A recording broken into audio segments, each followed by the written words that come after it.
What's actually interesting here is like the barriers to entry to copy MicroStrategy, at least at a small scale. Like you need a shell legal entity, and I guess like a half decent management team. A lot of these management teams aren't very good, but it's actually like from a game theory standpoint, like if you're a failing public company, this is actually probably like the most EV positive, one of the EV positive things you can do in terms of pursuing this.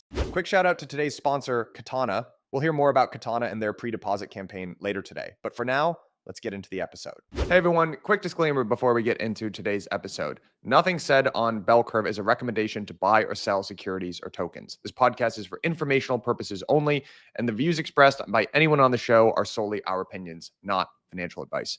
Our guests and I may hold positions in the companies, funds, or projects discussed.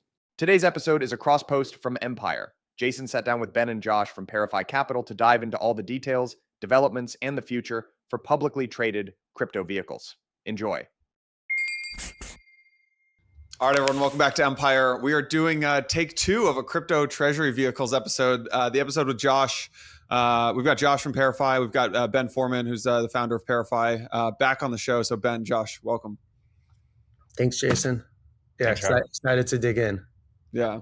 Josh, your episode from, when was it, 45 or 60 days ago is one of the most listened to episodes of the year. So we, it seems like crypto, I don't even know the term, like crypto treasury vehicles or public token vehicles is hot. But Ben, what are we calling these things these days? I've heard someone call them DATs, DAT, so digital asset treasuries, but just called DATs, which we'll see if that sticks. But like crypto treasuries, digital asset treasuries, there are a few other flavors of what they're called. Well, anyways, I wanted to do, there's been so much that's happened since that episode. So I just wanted to have you guys back on and discuss. I'm going to read maybe from your guys' investor letter, Ben, that you send out to LPs, and we can maybe play off of that. So for those who don't know, and for those who missed the episode with Josh, the ParaFi has been one of the most active firms in the crypto treasury space. I think you guys had your January investment in Sol Strategies, which is a Canadian public vehicle focused on Solana. But Ben, kind of quoting you from your LP letter, it said, you said, "We believe crypto treasury plays are a deeply misunderstood intersection between traditional capital markets and digital asset markets. While many have dismissed this wave of companies as an ephemeral trend, we take a fundamentally different view." So maybe with that as the setup, can you just give your, high level, like your 20,000 foot view on like what is happening in this space right now and why you're so excited? So I think there's a fundamental question that is kind of like the first principles question that I think should be addressed head on this topic, which is why should $1 of Bitcoin held by a public company be worth more than $1? Because that's the dynamic that has existed and persisted with MicroStrategy for now coming up on the past about 2.5 years. It's traded at a pretty healthy premium to NAV. And so the big question is why? And actually, when I first encountered MicroStrategy, back when they were starting to do their convertible bond issuance, the first convertible bond issuance, I believe, was like in 2018, 2019. They started to buy Bitcoin with debt and with cash on the balance sheet, and then did the first convert issuance in, I think, 19 or 20. I scratched my head a bit because like it was difficult. I couldn't wrap my head around why an investor would pay a premium for a public company that held Bitcoin as opposed to just buying Bitcoin spot markets. And then certainly when we had the ETFs approved in January 2024, like it felt like there was even less of a reason because you can just buy IBIT and pay NAV. Why would you pay a premium to NAV? But as we've kind of dug into these digital asset treasury plays or crypto treasury plays or whatever you want to refer to them as, I think there's more of an explanation as to why these premiums may exist, and certainly if you're a long-term holder, why you may do better holding a digital asset treasury company than underlying spot. I think a big part of that is this concept of Bitcoin per share. So the MO of MicroStrategy is simple. They would like to increase the units of Bitcoin held per fully diluted share of common stock. That is the mission, goal, MO of this company. What this means in practice is if you hold, I'm making up numbers here, if there's like 1 unit of Bitcoin per share of common stock, at the end of a year, if you can increase that to say 1.2 units of Bitcoin per share of common stock, you've increased your NAV per share by 20%. So the ability to grow NAV per share is a reason why these things over a long-term time horizon could outperform spot. And here's the essence of it, which is in a very simplistic lens, when you trade at a premium to NAV, you can sell stock at a premium and use the proceeds to buy Bitcoin, increasing your units of Bitcoin per share of common stock. When your stock trades at a discount to NAV, you can do the inverse. You can sell Bitcoin and buy back your stock. So when you're above NAV, you sell your stock, you buy back Bitcoin. When you're below NAV, you sell Bitcoin, buy back stock. And both of those capital market maneuvers increase units of Bitcoin per share of common stock. And so what you're effectively doing here is shareholders are the beneficiaries of effectively arbitraging their own stock, whether it trades at a premium to NAV or a discount to NAV. So this dynamic didn't exist with Grayscale because there was a principal agent problem, and shareholders couldn't redeem when it was trading below NAV, and Grayscale didn't want to offer redemptions because they wanted to collect management fees. So typical principal agent problem. On these plays, there's no principal agent problem because shareholders are fully aligned. Management wants to increase Bitcoin per share. Shareholders want to increase Bitcoin per share. And then on Bitcoin ETFs, you also don't have this dynamic because the authorized participants are capturing that arbitrage. So unless these names kind of trade very efficiently right around 1x MNAV, I think there is an opportunity to hold on to them through the cycle, and the best management teams. And there are a bunch of things that you have to do to execute on what I just said. It's not very simple, but I believe the best treasury plays will be able to outperform spot crypto prices. And this isn't also to talk about capital markets access and converts and preferreds and all the other instruments, but at its core, I think the reason why I think these names are misunderstood, just to like nail down the point, is that if you can increase units of SOL, units of ETH, units of Bitcoin per share of common stock through capital markets actions, you have the ability to increase NAV per share and therefore outperform spot prices. Not every one of these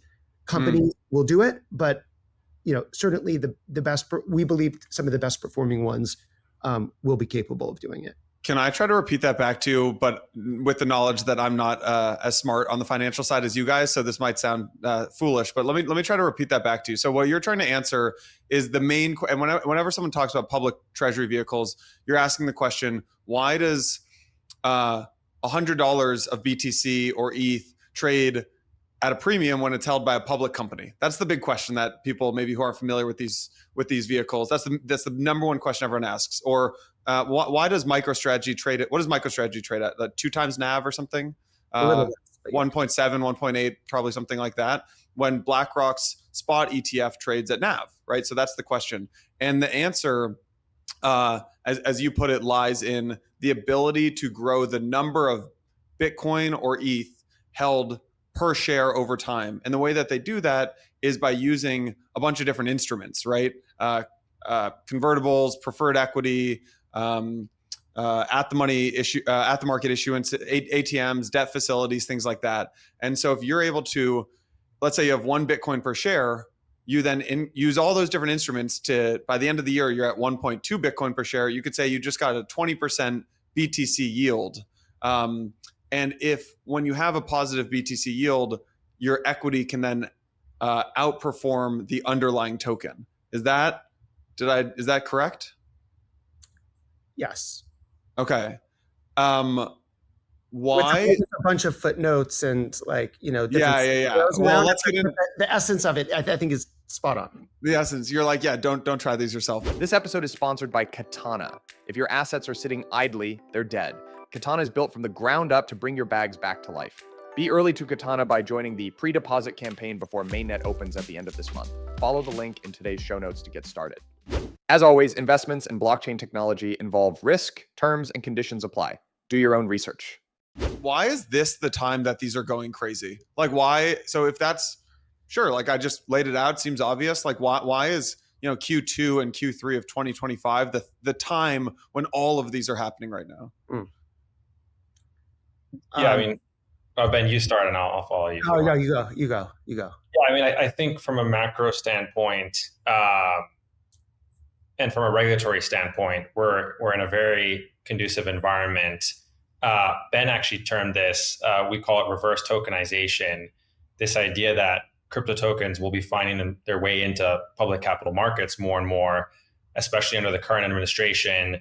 And as the institutional kind of shift in how they think about digital assets and how they treat them kind of combines with the progressive shifts on the regulatory side, right? You don't have SAB 121 anymore. You can now very clearly own digital assets. There's not corresponding liabilities. I think these two trends on both institutional acceptance, where large debt groups like Capital Group feel comfortable owning an instrument that relates to Bitcoin volatility, join with an administrative push to allow public vehicles and public individuals to be working with digital assets, has provided this kind of lubricant to all this friction that used to exist, which kind of explains perhaps a bit of the grayscale history back in the day. So now, at least in the United States, which of course is looked at by many other countries as a leading capital market, has this conducive environment where reverse tokenization can occur. And then you see capital markets like the UK or Australia or Japan kind of look towards this and then also be accepting of their own kind of reverse tokenization trends. So I think those two macro aspects are critical. And then I do believe that, a shift a little bit in some of the capital markets towards higher yielding or more volatile instruments, because those pools of capital have just faced either very dormant sets of issuances, right? Like the Saylor argument for pref is actually very interesting, where the typical vol of like the pref index was 5, and can he offer an instrument that is closer to the 50 plus offered by Bitcoin? So I think there's also this argument to be made that in certain pools of capital, as well as certain capital markets, like capital markets abroad, there just hasn't been an offering that has the volatility profile of Bitcoin. And there is tremendous demand in some of these pools of capital to experiment with these. So I think those are kind of some points on my side. Ben, I'm sure you have something to add there. Yeah, I would say that like the history of capital markets are littered with copycats. Like when something's working, like people try to copy it and replicate the success. And you've seen this in crypto with like DEXs and money markets and all centralized exchanges in every category in crypto. Like when there's success, there are like 50 to 100 venture-backed companies that are all trying to build towards the same product. But what's actually interesting here is like the barriers to entry to copy MicroStrategy, at least at a small scale. Like you need a shell legal entity, and I guess like a half decent management team. A lot of these management teams aren't very good, but it's actually like from a game theory standpoint, like if you're a failing public company, this is actually probably like the most EV positive. Yeah. One of the EV positive things you can do in terms of pursuing this. And so like a lot of the companies, I mean, I think, look, I think it's true. It's like, I think a lot of the companies that are doing this, like, it's not like, Meta is pursuing a Bitcoin treasury strategy, but the companies that, or Amazon, but the companies that have less to lose are doing this because they have the shell entity. It's a very easy thing to do. They've seen MicroStrategy success. And then the other thing I would add, maybe it's like a slightly more nuanced point, but there is a diseconomy of scale on these treasury plays in the sense that like MicroStrategy has gotten very big. They own 3%, almost 3% of all Bitcoin. And to increase Bitcoin yield per share at that scale can become more challenging because of just like the law of large numbers. And so there are some advantages to being small. Like, don't get me wrong. On the other hand, there are advantages to being large because when you're large like they are, you can access convert markets and you can, issue these kind of preferred equity. They're the largest convertible issuer globally, right? Globally. What one of them, or they're the largest? They're the largest in the U. I think the total convert market in the U.S. is 250 billion, and they're about 8 billion of that. So call it like 3% of the entire convert market. And I think U.S. convert market is like. And then I was looking at their options open interest. It's like Facebook stock. It's like Google. It's crazy. It's crazy, and like there's like a flywheel there, right? Where because then you get more efficient convert arbitrage. Can you walk through that actually a little bit? Can you explain that to me? Josh, you want to? Yeah, no, I think the TLDR there is the more liquid your stock, the more developed your option chain, the more volume on the options, then your capacity to issue converts to a lot of these players that are effectively conducting arbitrage is higher, because then they can have long exposure to the convertible note instrument, where they're basically just at a very high level, like what they're doing is they're valuing a bond component and then a call option.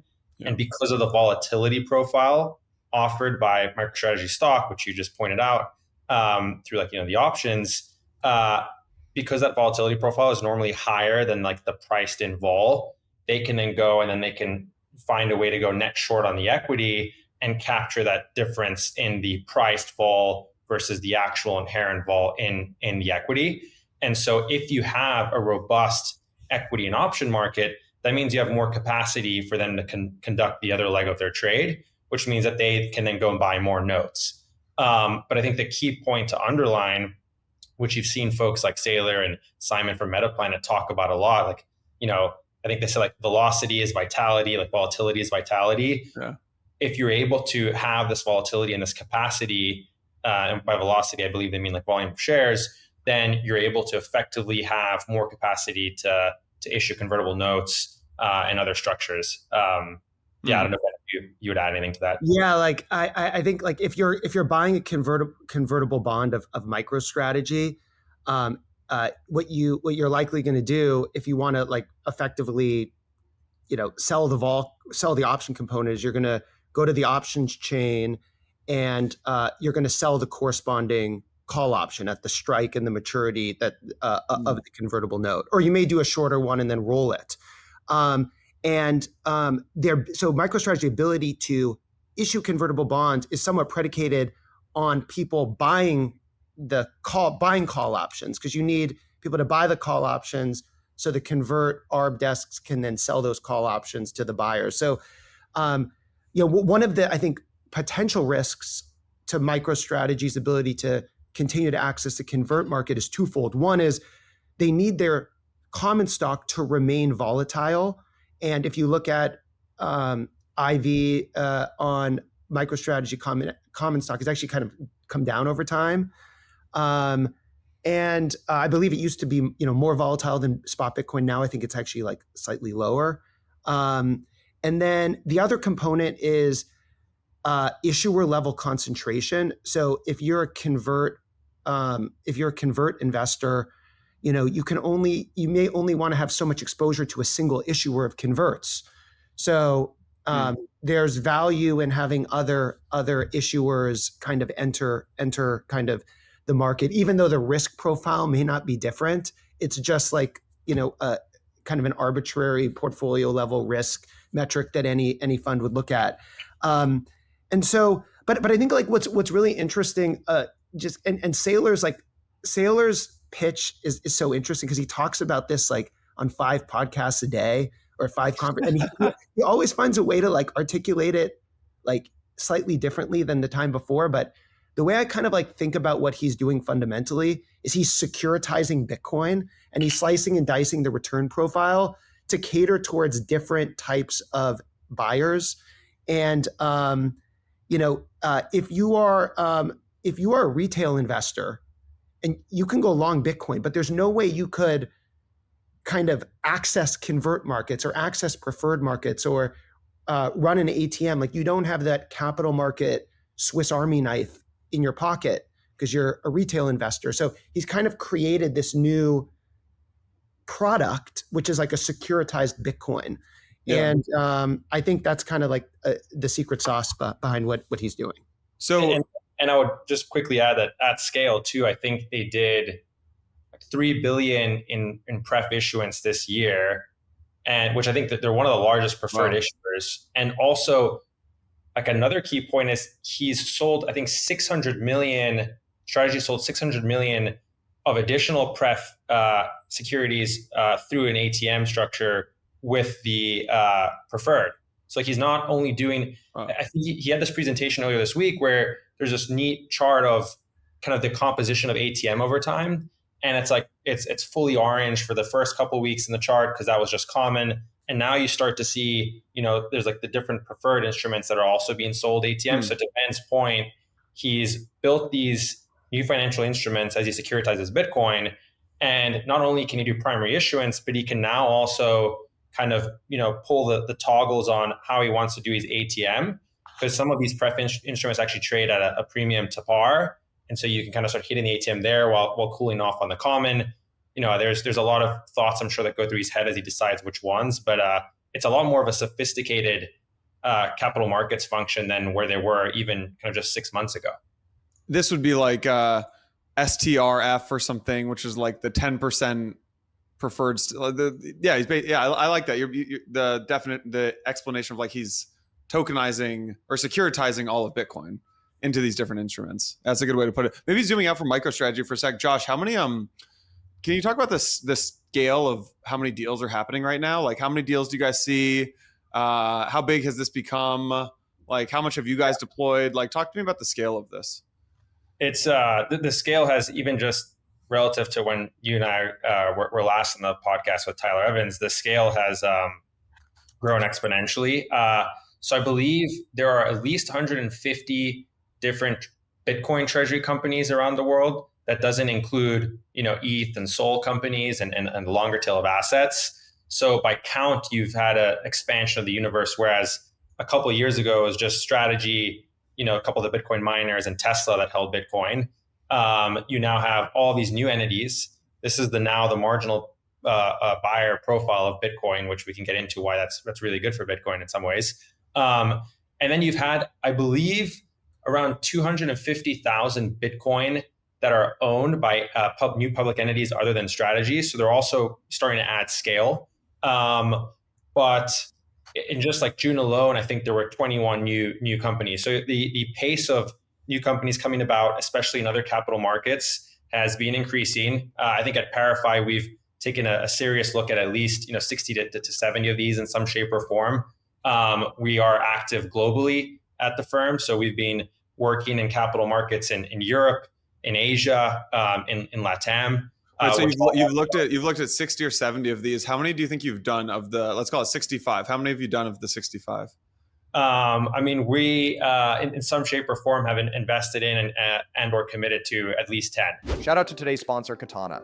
Katana is a DeFi-first chain built for deep liquidity and high yield. No empty emissions, just real yield and sequencer fees routed back to DeFi users. Incubated by Polygon Labs and GSR, Katana is launching with notable ecosystem of primitives, assets, and partners like Morpho, Chainlink, and more. Be early to Katana by joining the pre-deposit campaign before mainnet opens at the end of this month. Follow the link in today's show notes to get started. As always, investments in blockchain technology involve risk, terms, and conditions apply. Do your own research. Been following these decently closely. ParaFi is now the first call for people launching a treasury company, or one of the first calls. What are the signs that you look for? I guess like the green lights for like, oh, this is a no-brainer, and then also the red flags. Yeah, I can start with a couple. So normally, first off, we like to study the capital markets that the entity will be based in. So we spend a lot of time in the U.S., but there are really compelling opportunities, we believe, in other capital markets that, yes, maybe smaller in size, but there could be certain constraints on why a lot of institutional capital has to remain directed to that home market. There's also home bias in certain retail behavior. And so we will go in and study, what is the debt and equity capacity in this market? What's the percent penetration of retail? What kind of volume is being driven? Is there the ability to build financial instruments that are conducive to acquiring more Bitcoin per share?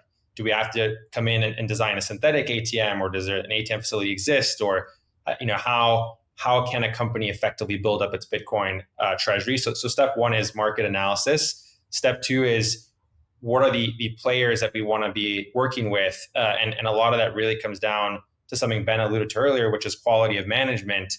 We want to work with folks that really understand not just the Bitcoin aspect of it, but also the financial aspect. And sometimes it'll be a 1-2 pair. Sometimes it's just one individual. Like, I think something that Michael Saylor is really good at is being able to speak to his Bitcoin and MicroStrategy retail fans, and then also being able to hold a conversation with, a convertible note investor.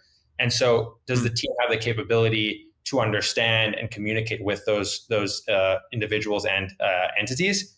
And are they going to be folks that are in it for the long term? Because, given the velocity of what's happening, there's a lot of opportunistic people out there. And our job is to really partner with kind of longer term folks that want to build something a lot larger, and that when the kind of bow breaks and if things go bad, they will have the knowledge and the people around them to be able to, maintain at NAV, or, even above NAV, and be able to manage that situation. So I think I'll start with those two, and Ben, I'll pass it to you for others. But yeah, Ben, maybe a follow up on that is, like, is there a deal number? Maybe let's say the 15th BTC Treasury company where a new entrant simply can't command a premium above NAV. Yeah, look, like the most reductive way to look at this is just like supply and demand. And like, do you need the 51st or 101st like Bitcoin treasury company? The reality is many of these are perfect substitutes for one another. And what I expect to see, so we kind of can walk through like the view on what is the long-term equilibrium for Bitcoin treasury companies in public markets. What does the space look like in 1 year, 3 years, 10 years? Because I think the answer could be very different. But I think certainly in the short term, like, we're seeing saturation in terms of number of treasury companies.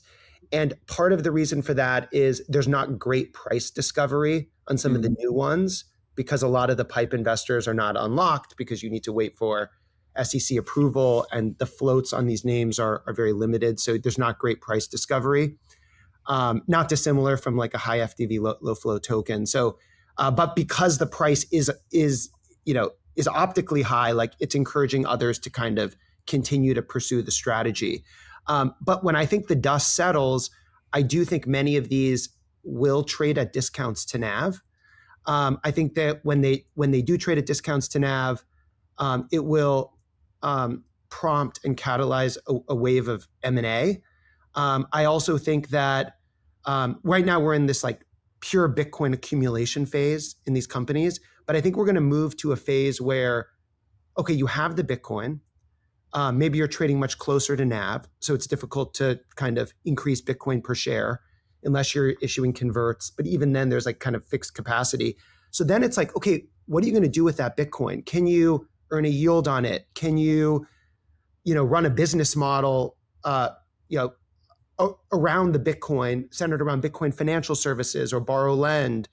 Can you generate cash flow from other real assets to drive Bitcoin yield per share? Actually, MetaPlanet, the past couple of days announced they were going to start like real world cash flowing businesses to increase their Bitcoin per share. So I think right now we're in this like accumulation phase. There will be this kind of like market excess, And then I think you'll see a normalization over time to like a more long-term equilibrium state. And I think Josh mentioned it on the last time he was on the podcast, but I think this is like a pretty critical point, which is, we kind of like are constantly asking ourselves, what's like the bear case, base case, and bull case for any investment? And like when we make these investments, we aim to structure them as heads you win, kind of tails you effectively break even relative to holding the underlying. So like what that means is if we're investing in an ETH treasury company, in a realistic downside case, we'll track ETH price. But in a positive scenario, we'll realize some sort of premium to NAV. And so from that lens, I think these for pipe investors, for convert investors, for the private investors can be very attractive. But I think the dynamic is very different if you're a retail investor just buying these things in the open market. Sure. Like then I think the math changes quite a bit. Wait, say more about the math changes quite a bit, meaning it becomes much more risky if you're just a retail investor buying like SBET in the open market, or maybe I won't pick on one thing, but like buying one of these in the open market. You're saying it makes a little less sense if you're just a retail investor? Absolutely. Like if you're buying these names in the open market, you have to be very cognitive around what the MNAV multiple that and you have to be also cognitive of when the you said you use this word when the dust settles. So to me, I read that as when a lot of maybe the unlocks happen, or when people get like basically have the ability to sell, which my understanding is a lot of these things are kind of like Q1 26. But I don't really know. So maybe walk me through like when the dust settles means. Yeah. So I think there's like two types of dust that can settle. Like one is like a lot of these deals are SPACs, where so like Nakamoto, Asset Entities, which was Vivek Ramaswamy's deal. These are all SPACs, and they require SEC approval. So until there's SEC approval, the deal actually doesn't close. So pipe investors like don't actually have possess their shares or can't sell their shares until the actual like there's actually SEC approval. I think a lot of these deals are, publicly these companies have guided towards like the back half of this year when they expect to receive that approval. So that's like one form of dust settling. The second form is like just like when you have all these Bitcoin treasury companies, at some point the market will be oversaturated. They're all somewhat zero sum. Like they're all pushing up the price of Bitcoin. I think they're all quite good for Bitcoin price, but they're all competing with each other in terms of trading at the marginal at a premium to MNAV, and so like I think when the market reaches like an equilibrium state, like we'll see like which ones trade at premiums, which ones trade at discounts, how long those premiums can hold. But I think this will fully cycle. And then, by the way, the last thing I really want to underscore, because I do think it's a critical market dynamic, is like, okay, so these deals all tend to be zero sum between four groups of people. The sponsor, like the group that's like kind of like organizing and leading this, and the management team behind it, the pipe investors, existing shareholders, and then the fourth group are like the bankers and the lawyers who typically take like transaction fees or warrants. You can't create value out of thin air. So like the pie is kind of divided among those four constituencies. And then, the other group I would say is like the public market investors that come and buy these names. And, but I do think there's a lot of, like, as Josh and I have looked at many of these deals, I do believe there's a lot of like mercenary short-term behavior around the sponsors of many of these deals, where there's not true long-term alignment. And then on the pipe investor side, there's also not long-term alignment.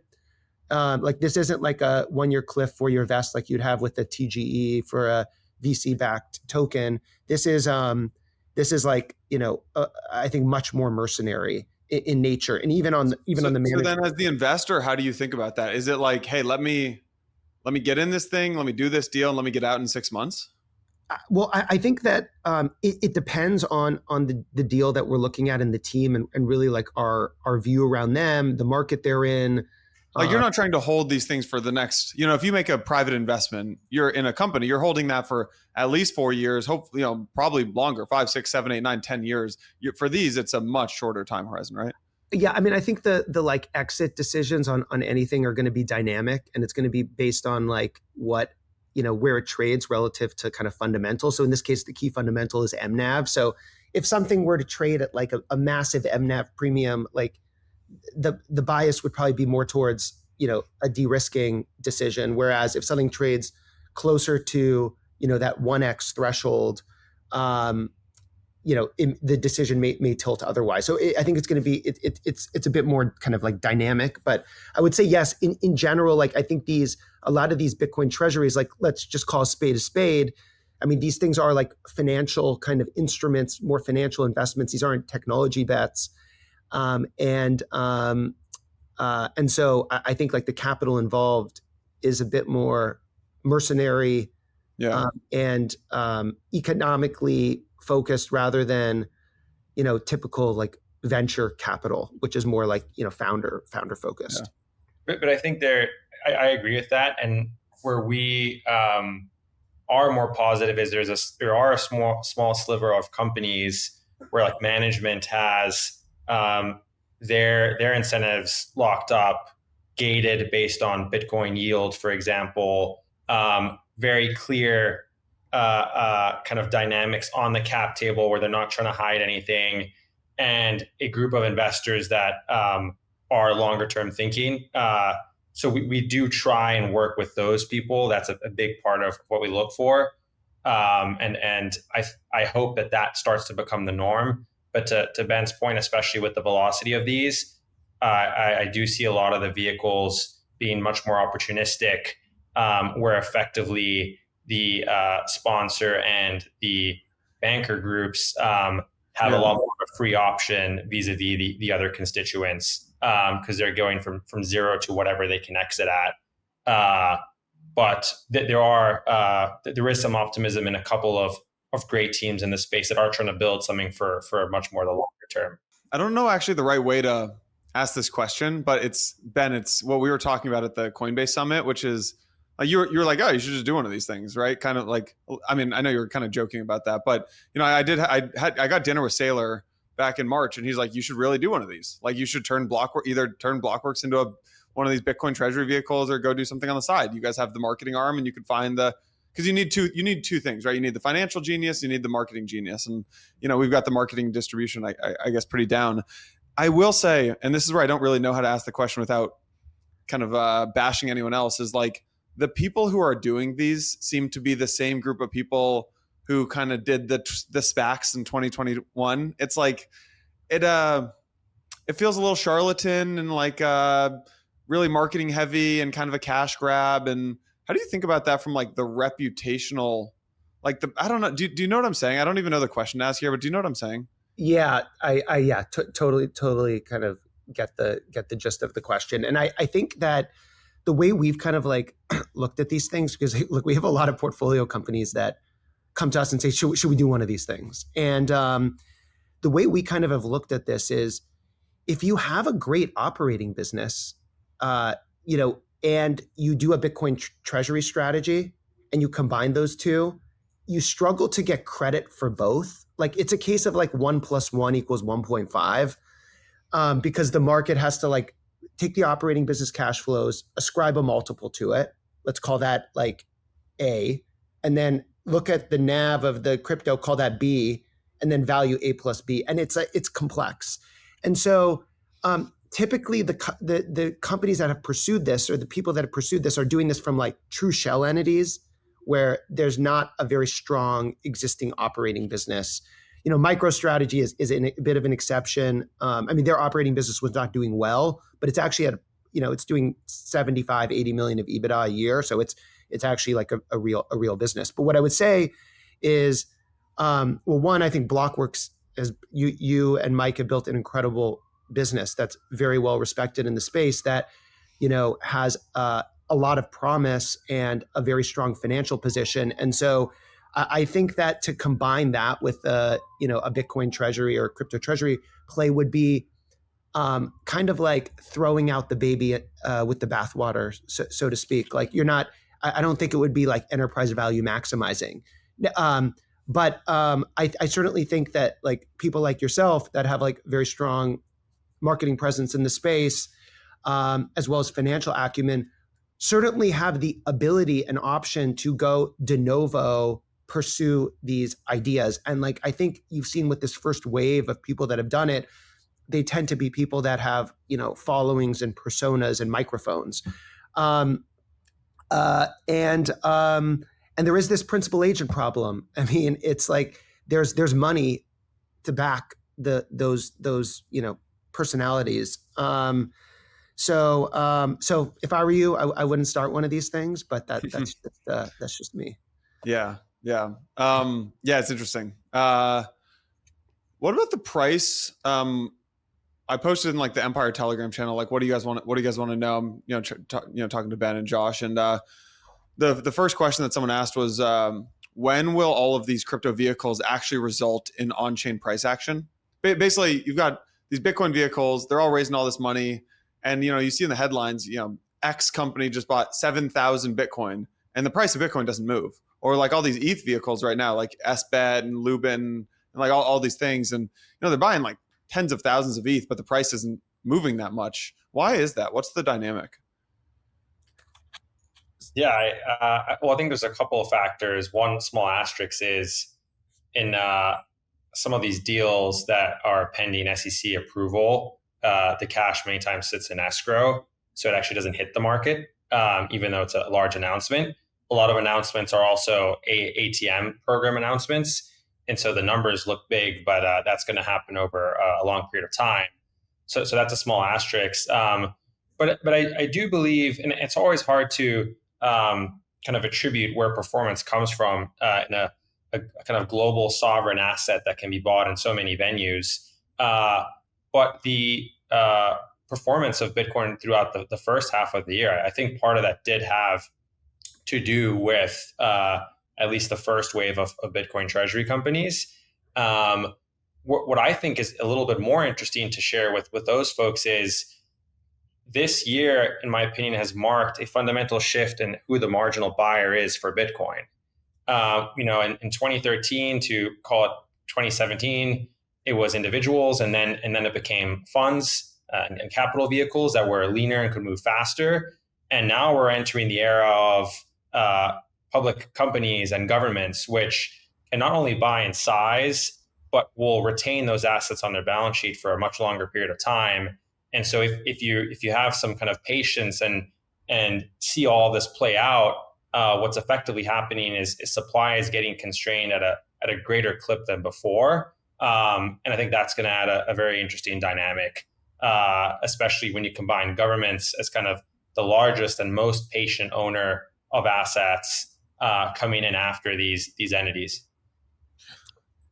Got it. I don't think I follow why it doesn't impact the price of why Bitcoin and ETH why hasn't ETH gone up a bunch if SBET is buying a bunch of ETH? Well, I mean, look, like if you look at Bitcoin, just to put some numbers around what's happening. So public companies at the beginning of 2025 held 600,000 Bitcoin. Today, they hold about 850,000 Bitcoin. So they've accumulated about 250,000 Bitcoin year to date. That's about 1%, a little over 1% of all Bitcoin in 6 months. Now, over that time frame, year to date, Bitcoin's up about 20%. 20% on a $2 trillion asset is roughly, 400 billion of market value, mark to market value. Like, I think one of the I see where you're going with this. Yeah. I think like if you look at like the kind of stock to flow and like kind of this idea of like a flow amplification multiple. So for every dollar of fiat that buys Bitcoin, how much market cap does it create? Historically, that number, like there have been different studies that have been done around this. It's like somewhere between like 5 and 20, I guess, is like a reasonable multiples. But I think the reality is like, I think the Bitcoin price has moved, but offsetting it is I just think it's like the law of large numbers. And if you look at like vol on Bitcoin, I mean, it's come down like over like the past 10 years. Totally. It's just like drifting lower. And I think we've personally, my personal view is like we kind of moved out of the 4-year cycle. I think for alts, for Bitcoin, I do think we're in like a new environment where I think Bitcoin is a bit more of a compounder, and I don't think we'll see I personally don't think we'll see the big drawdowns that we've previously seen. Like I'm talking about the 60 to 80% drawdowns. I still think we'll see meaningful drawdowns, but I also don't know that we'll see the like the square wave up moves to the same degree that we've seen historically. Like Bitcoin's just grown up as an asset. It's just much bigger, and it takes more dollars to move the price. And then on the ETH point, like a lot of these ETH Treasury strategies, actually, there was a surprising moment in the market. It was bizarre. There were like 60 or 70 Bitcoin Treasury strategies. There were like 10 Solana Treasury strategies, and there were like no ETH Treasury strategies. Because I mean, ETH, as you know, has been a bit of a punching bag. It's been a tough story for the past, couple of years. Like the ETH BTC ratio has continued to bleed lower, and most of the ETH Treasury companies, like the 3 largest ones, SharpLink, BitMine, and BitDigital, have all been like very recent launches. And so I think and if you look in the past, say, week or so, I think ETH has a bit more of a bid. Where does ETH end the year, Ben? Oh, the tough questions. Okay, so I would say I think the sentiment around ETH has gotten better in the past few months. And I think people are looking at ETH now as, if you want to go long the growth of stablecoins, one framework to think about like value accrual is you own ETH, the asset. I think 60% of all stablecoins are on Ethereum, with another like 25% on Tron. So like ETH is fairly dominant in terms of like general purpose smart contract platform in terms of like stablecoin TVL, and stablecoins are like, next to crypto treasury plays as like kind of like the focus in the market right now. And so look, like I think that narrative is picking up. But I think the other dynamic though is like ETH is a $300 billion asset, and it's a technology bet. I don't think Bitcoin's a technology bet anymore. Bitcoin is like a finished product. Like Bitcoin does not need to change, and it's kind of more of a macro asset now. It's a financial bet on monetary fiscal irresponsibility. It's a supply demand bet on like fixed supply. But it's not a technology bet, and Bitcoin has no competition as a non-sovereign store of value. I mean, it has competition, but it's in a monopolistic position in that seat. Whereas Ethereum, I think many people have fundamentally, and rightfully so, questioned whether or not it will be the MySpace of smart contract platforms. And so I think that's deterring some flow in buying ETH, because now you're like, oh, I should also buy some Sol, and I should also buy some other L1s and L2s because I just don't know who's going to win. And so I think the story around Ethereum is much more complex than Bitcoin. This episode is sponsored by Citrea. Citrea is the first zero-knowledge rollup to enhance the capabilities of Bitcoin blockspace, enabling Bitcoin applications and unlocking Bitcoin's full potential as a programmable financial platform. With Citrea, developers can now tap into Bitcoin's liquidity to build scalable payment systems, privacy solutions, and more. Citrea is currently in its testnet phase and is approaching its mainnet launch. To learn more about Citrea, follow the link in today's show notes. As always, investments in blockchain technology involve risk, terms, and conditions apply. Do your own research. So getting back to the crypto treasury vehicles, maybe it's tying these two concepts together. So we've got the Bitcoin ones, we've got a lot of Bitcoin ones, we've got a good amount of ETH ones, we've got a few Sol ones, but there's a few more Sol ones coming to market pretty soon. I think, later in July or maybe August, whenever it is. I've seen some fundraising for like an Athena one. I've seen some Hyperliquid, and I've seen like Tau. And beyond those 6 assets, I haven't really seen any, but I'm curious if you guys think, like, are we going to get these vehicles for the top 50? I originally thought yes, but now I'm like, oh, maybe that was a silly thing and it's not going to happen. But tell me how we should think about that. I believe you will see more vehicles with longer tail assets. Outstanding. There's also one or two XRP ones. There is a Tron one. There'll for sure be I'm sure a couple of BNB ones. So I do believe you're going to see more. I would kind of bring back, Ben's view on needing to reach an equilibrium before that stops. And so as long as the constituents in the market provide the capital and the shell company to do so, I do think there's going to still be more altcoin treasuries coming to market.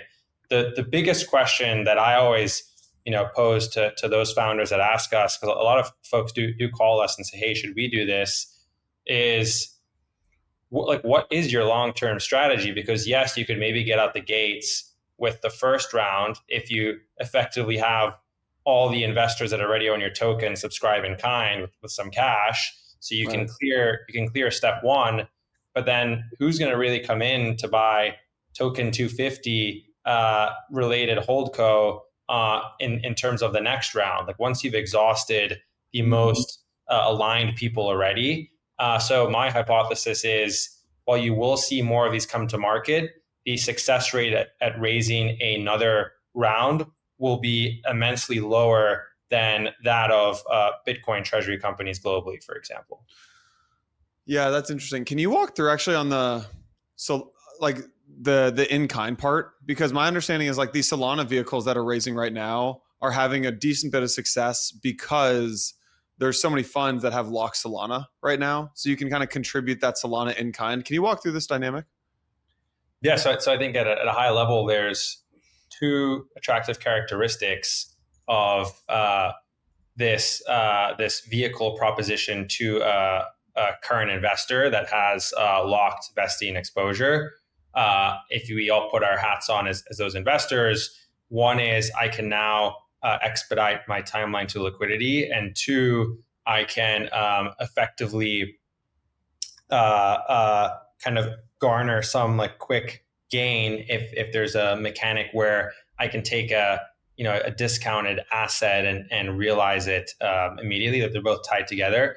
But I believe that's why some of these vehicles are of interest to those investors. Again, I think the key question I would bring up is who is going to be the buyer on the other side.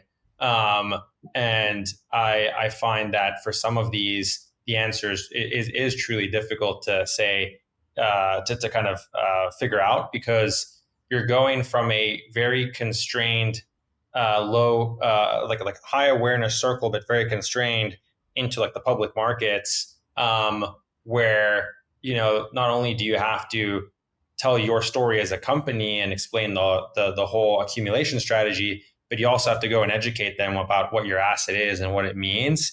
And I see a lot of difficulty, to be candid, in raising successive rounds. But I do understand from a very objective lens why certain investors would see these vehicles as interesting, because it is beneficial to them, especially if they're locked, for example. Yeah, I guess you also just don't get Strategy can issue almost 10 billion convertibles at almost zero coupons, right? With these far out of the money strikes, because it's Bitcoin is the underlying. But if your underlying is like some random L2 token, you don't really get I think Ben, you mentioned like the Swiss Army knife of financial instruments. Those instruments aren't really available to you if your token's been down only for the last 3 years, right? Yeah, no, I think that's right. I think the dynamics are different on the altcoins. Like, look, I will say though that there is this really interesting dynamic that Josh touched on, which is the time preference. So like the time preference of these public company treasury vehicles is very low. Like if you could give Michael Saylor the option to acquire 5-year locked Bitcoin at like a 2% discount, he'd probably like prefer to buy that than like buy unlocked Bitcoin at spot, right? As just like a hypothetical scenario. Because his time preference is so long, you're saying? Yeah, it's so long. Like he's going to hold, his plan is to hold forever anyway. So he can, and he already has so much liquid Bitcoin that like he could sell that initially if he needed the liquidity to either buy back his stock or do something else. So the reality is like these public treasury vehicles have a very long time preference relative to retail and venture investors that hold these locked tokens. So it's almost like a transfer of that time preference. The arbitrage is that you're kind of moving the time preference into a longer time preference vehicle, and as a result, the discount gets much tighter. So I think it's possible that I think a lot of these entities, right, that issued tokens, right, and are now just like these legal entities that pay developers to like continue to innovate, but they don't have a core business model, will end up being like the vessels that combine with public companies. And I think the other element Josh touched on is a great point, which is like marketing. Like if you do have a public company, you can at least tell your story to public market investors around what you're building. So it is like a billboard. In addition to being a financial accumulation play, it is just like a billboard. Here's what we're building. Here's why it's important. It's like a way to expand your microphone. And so I do think there's some benefit from that as well. 100%. It's fun. I mean, what do you make, Ben? What do you make of this idea that like the liquidity in crypto is now in the capital markets? It's not on chain. I mean, it's it feels like Circle's IPO was the moment where it's like, it's game on in the public markets right now. Right. It's not necessarily like the future we all like we're kind of like building towards a few years ago. I was like actually looking, there's a great website, by the way, called bitcointreasuries.net that tracks a lot of like the Bitcoin holdings. And I was looking on there, and like if you look at the ETFs plus public companies, those two kind of constituencies now own 10% of all Bitcoin, 10%, which is very meaningful. And these ETFs just launched like a year and a half ago. So you can kind of like imagine a state of the future that like where maybe 20, 30, 40% of all Bitcoin is owned by public entities. And look, is that what do we make of that? I mean, it is. I guess like it's one thing. One conclusion to draw is that equity, like the equity wrapper, is still the kingmaker in terms of like it's the easiest to trade, it's the most accessible, and it's the most liquid. And people don't care about 24/7 liquidity. They're fine with 8 hours a day, 5 days a week liquidity, I guess. So like it's but on the flip side of that, like if you look at the DEX to SEX volumes, like it's going up. And actually part of that I think is like centralized exchange volumes are kind of like a bit they're flatlined a little bit. They're flatlined because I think like they're competing more with like the brokerages, but DEXs I think are still really good at the long tail. So I think like the centralized, like if there are three groups, like the traditional equity markets, the centralized exchanges, and the DEXs, like I think the centralized exchanges have maybe shown the most like kind of market share loss of those three because of that dynamic. Yeah. If you guys had a dashboard up and you're kind of like looking at a dashboard and you put a few metrics on there to look at like, have we moved into risky territory here? Like you've got kind of like a top signal dashboard. What metrics are you looking at? Is it like option skew, like borrow scarcity, premium velocity, like convert? Like what? I don't even like. What are you looking at? So Josh will probably have like a better answer than me on this, but I'll kind of like keep it really simple, which is like I think the bellwether North Star KPI for this whole ecosystem is the MicroStrategy MNAV premium. That I think is like a very important one to keep an eye on because MicroStrategy still owns 70% of all the public company owned Bitcoin. MicroStrategy is still 70% of that market, and they're also probably the buyer of of other companies if they trade below 1x mNAV. So I think that is like that I think is the best or most high signal metric to evaluate in terms of understanding the longevity of this particular kind of like market cycle. Mm. Yeah, no, I think that's very well articulated. What would my dashboard have? I would definitely have that. I would also add,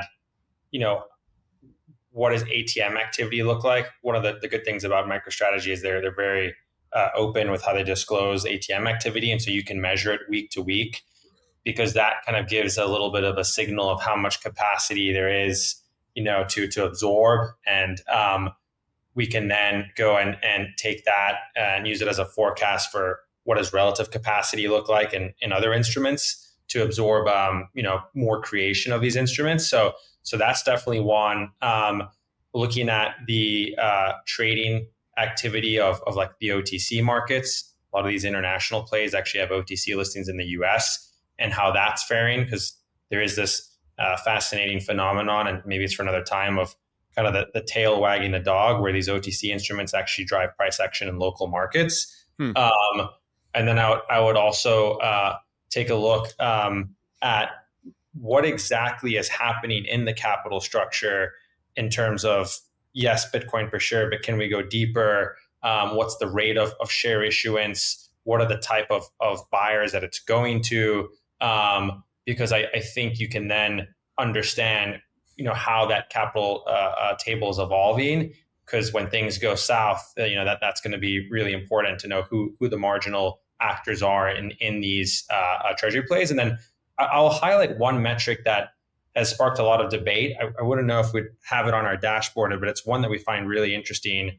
This quote unquote days to cover has emerged as a topic of conversation in the treasury community, which is, at the current pace of Bitcoin accumulation, how many days does it take you to cover your full NAV, or to effectively like get to NAV on the market cap standpoint? It's interesting because it does allude to this idea of, the velocity that your Bitcoin per share is expanding, and the ability for others, in my opinion, to justify buying in at a higher price. I do still believe that the jury is out on, whether that is a true indicator of your ability to enter in, or if you kind of study the history of speculation, there's a great book by Edward Chancellor on it, actually. Like, people do also make metrics and then justify higher valuations. So I think it's a really robust debate within ParaFi about, is this a metric used to justify higher MNAVs, or is it really a way to articulate the pace of Bitcoin accumulation? I think there's arguments for both, but that's one that I've seen on a lot of other people's dashboards.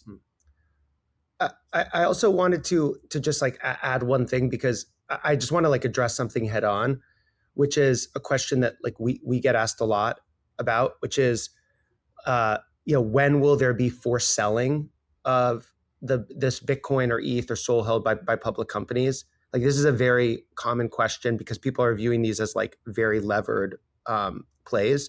But I just want to highlight that the capital structures of these companies are generally effectively equity only for the most part, with the exception of the most levered one is MicroStrategy. However, they have no debt. It's all converts. And the way the converts are at about 15% loan to value. So said differently, there's about 7 times more Bitcoin NAV than there is convert debt.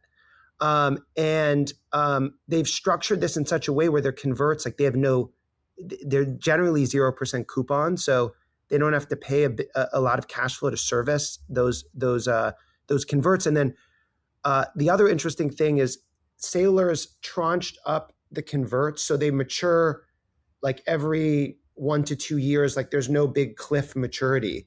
So it's like a very, very manageable and I think durable and resilient kind of capital structure, the way he's designed it. Like, there's no debt, and there are no covenants on these converts either, where like lenders can like kind of come in and like force liquidate the Bitcoin. So I do think that like, at least today, and like it could change because these treasury companies will compete and maybe one of them wants to go further out on the risk curve to differentiate. But as it stands today, the ones we've studied, there's effectively no kind of like teeth that creditors would have to like force liquidate the Bitcoin, which I think is which I think is something like really, really, really important to like just highlight for people. Yeah, interesting. As we think about wrapping up, Ben, what do you think about or Josh, either of you guys or both? Like if we think about kind of the end game for these, or maybe not even the end game because there's no real end game, but like a couple years out, what is it? As the dust settles and like people start getting the ability to sell, like is MicroStrategy just going to buy up a bunch of these? Is this like, will we have these things for like the top 50? Like what is this? Will every major index include at least several crypto treasury companies? Like what is this? What is it? I don't know if you guys have a vision yet on what this looks like, but would love to hear it. Josh, you're smiling, so you can. I'll go first. I'll first start by saying that this, while a lot of these, to Ben's point, I do think will go to a discount. It's a completely new era for our asset class in the sense of the amount of new instruments created by all of these entities, not just their own shares, but converts or option chains, will effectively kind of breed a whole new ecosystem of investable opportunities that will shift as volatility changes, as idiosyncratic factors in these companies change. And so what does the end state look like? I think it is going to be, generally a lot of these will trade at a discount and will be consolidated or liquidated. I think others will find, as their market leadership strengthens, the ability to access new pools of capital. Like I would, if viewers have time, there's a great section, and I think it's a Q1 25 strategy earnings call where Saylor kind of gives a bit of his roadmap to how he wants to get to institutional grade debt. So I think that the top ones will be able to access new markets that we haven't seen today.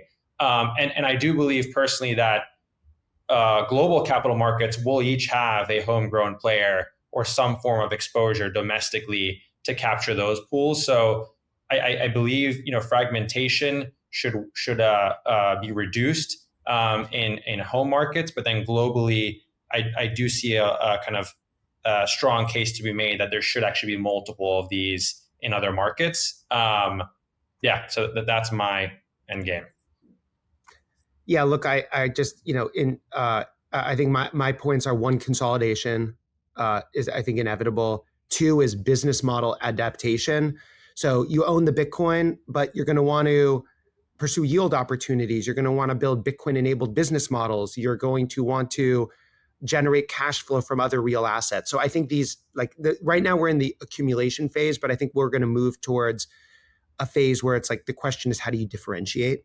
And then the last thing I'll say is, Figma, this was covered, had when they filed their S1, they held some Bitcoin on their balance sheet in the form of the bit. They actually held the Bitwise ETF, but I thought that was like one of the more bullish signals because they're not a Bitcoin treasury company, but they are a public company, a very reputable technology company that just holds Bitcoin on its balance sheet because from an asset allocation standpoint, believe that's like a prudent place to put their cash and marketable securities to allocate some to Bitcoin. And I think what the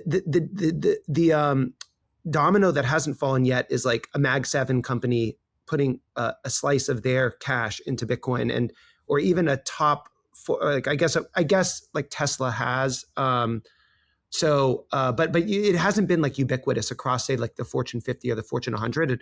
Yeah, we haven't seen Google or Meta, and like I would kind of discount Tesla because of Elon's just craziness. And right. It's almost like if you're an institution, as they would say, you haven't seen a quote unquote real company. I mean, Tesla is real, obviously, but like I think people get what I'm saying.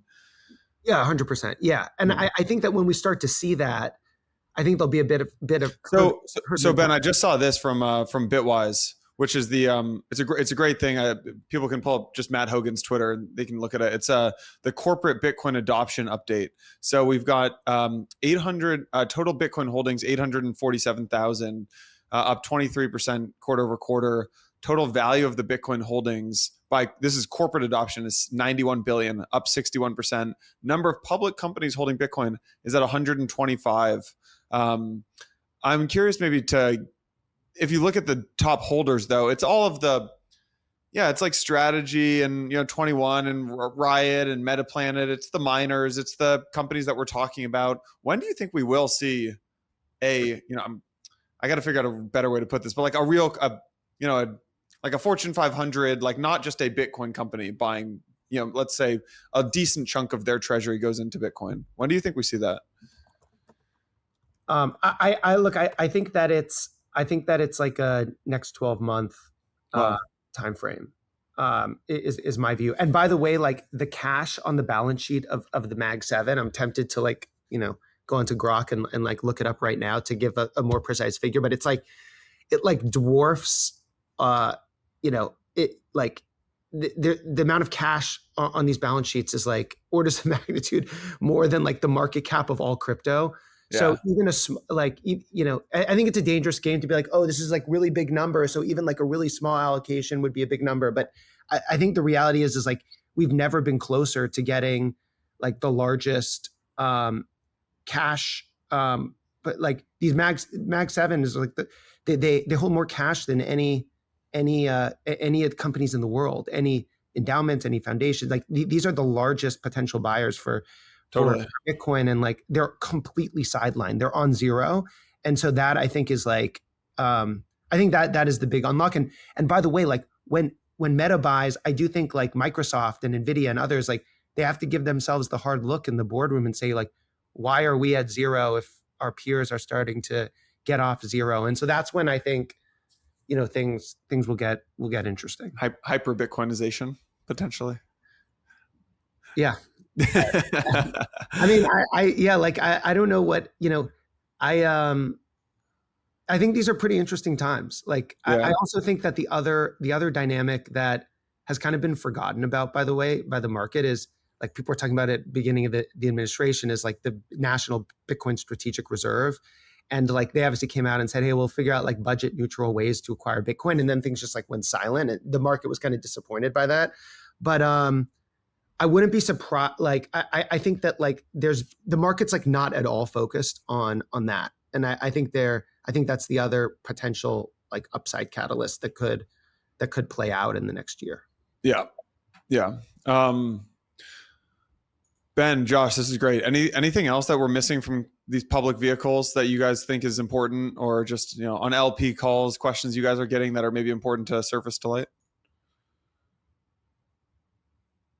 I mean, the only one from my standpoint is for a lot of these, they do tend to provide kind of rich resources on everything going on related to their balance sheet. And for those curious or investors in these assets, I would always push to do like the hard work on understanding what exactly is outstanding from a fully converted, fully diluted share base, and how many assets or how much in Bitcoin or other assets they do have on their balance sheet.